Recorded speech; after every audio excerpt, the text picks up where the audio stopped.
السلام عليكم ورحمة الله وبركاته. اللهم صل وزد وبارك على سيدنا محمد عليه أفضل الصلاة والسلام.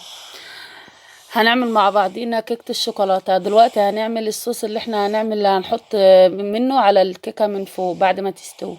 فدلوقتي احنا معانا نص المج اللي حضراتكم شايفينه ده، نصه لبن، وهنحط نصه زيت زي ما حضراتكم شايفين، وحوالي برضو كوباية الا ربع كده من المج ده برضو اللي هي كاكاو خام، وانا حاطه عليه شوية فانيليا. ماشي. ومعانا حوالي مج ونص سكر بودرة، وهنضربهم في الخلاط.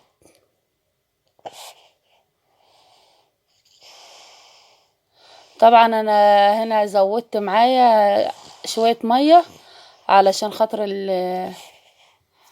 الصوص كان تقيل، فعادي يعني مفيش لبن، عادي استخدمي مية، كملوا بمية عادي.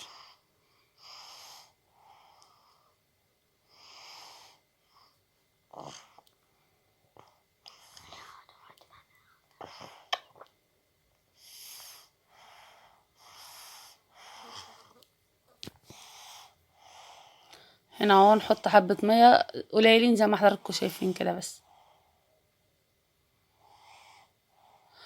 ونفضل نضرب فيه لحد ما نوصل للقوام المناسب و... وتنعم معانا، يبقى ناعم معانا كده، الشوكولاتة تبقى ناعمة معانا.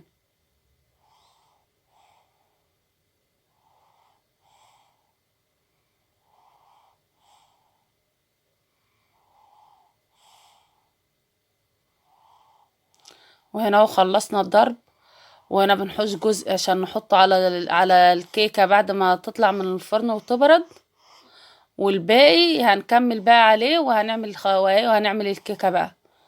هنعمل الخلطة بتاعت الكيكة ده. هنا دي علبة زبادي كبيرة، انا هعملها النهاردة بالزبادي، ودول 4 بيضات، وعليهم برضو ايه عليهم فانيليا، يعني نص معلقة صغيرة فانيليا. وهنا ده حوالي مج كبير سمنة على زيت. انا بحب استخدم السمنة في الكيك عشان بتدي طعم، سمنة بلدي بتدي طعم حلو في الكيكة، وبحط زيت برضو. دي سمنة على زيت. وفي ربع كيلو سكر بس انا نسيت احطه، هحطه يعني بعد ما اضرب في الخلاط كده شوية، هحط لكم ايه، هكمل السكر عشان انا نسيته. هنا اهو، وحطينا ميه، حطينا حوالي مج برضو ميه، لان احنا مستخدمين زبادي فلازم ان احنا هنضيف ميه.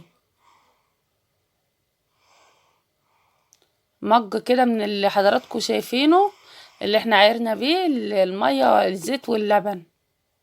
وهنا السكر اهو، ده ربع سكر عشان الكيكه بتاخد سكر كتير، يعني احنا بنحبها مسكره.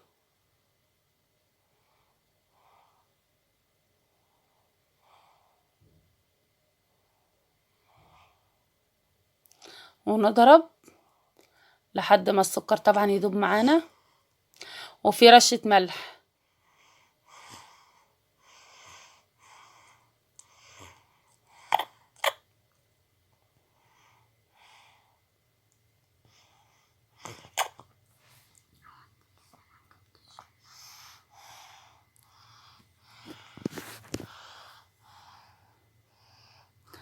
هنا اهو خلصنا ضرب،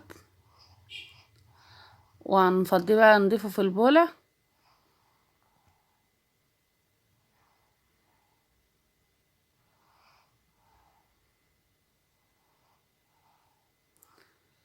القوام زي ما حضراتكم شايفين تقيل اهو.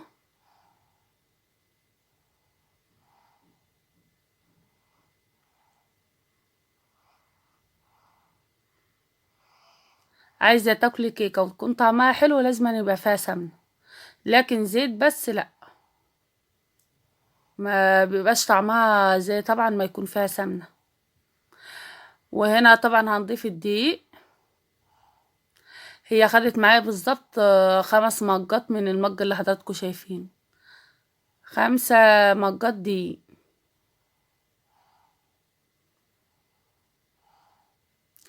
وهنا اهو الكيس البيكنج باودر، بس للامانه انا حطيت باكو ونص، لان انا بعد ما ضفت الدقيق حسيت ان واحد بس قليل، فجبت واحد تاني وحطيت نصه، يعني هي خدت معايا باكو ونص بيكنج باودر.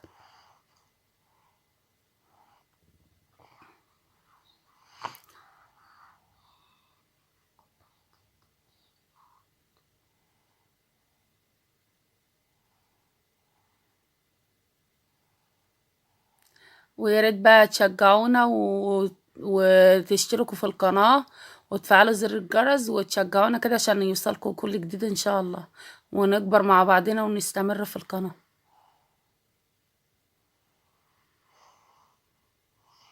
وهنا اهو بنقلب.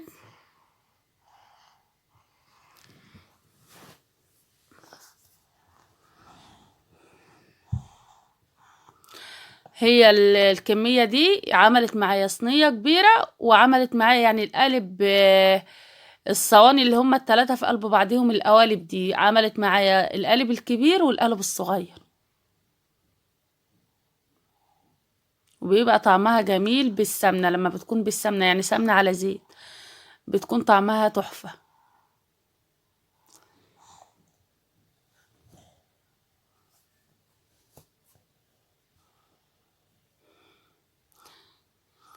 ونقلب ما يبقاش فيها اي تكتلات خالص، زي ما حضراتكم شايفين اهو القوام بتاعها. ولازم ندهن طبعا الصينية بالسمنة ونعفرها بالدقيق كده عشان الكيكة ما تلزقش معانا في الصينية اهو.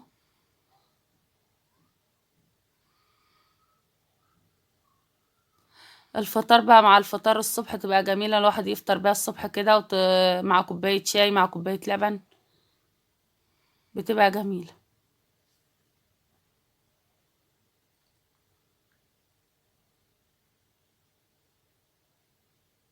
ودلوقتي بقى احنا هنسويها في الفرن ونرجع لكم بقى.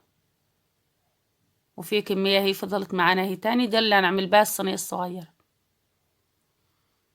وهنا اهو سويناها حضراتكم اهو زي ما حضراتكم شايفين، وادي القالب الصغير اهو، وده صوص الشوكولاتة اللي احنا خدناها ايه، اللي احنا خدناها في الاول خالص. وطبعا بحب اذكركم بان احنا بنضيف على الصوصات دي معلقة عسل كلوكوز، بتدينا لمعة حلوة. هو طبعا الزيت هيدينا لمعة، بس العسل يعني في الحاجات اللي هي ما بيتحطلهاش زيت بنحط فيها عسل، لو احنا هنا الصوص مش حاطين فيه زيت بنحط فيه عسل، بس انا ضفت برضو معلقة عسل كده يعني زيادة يعني من عندي. واهو هنا الصوص اهو، بس طبعا لازم الكيكة تبرد،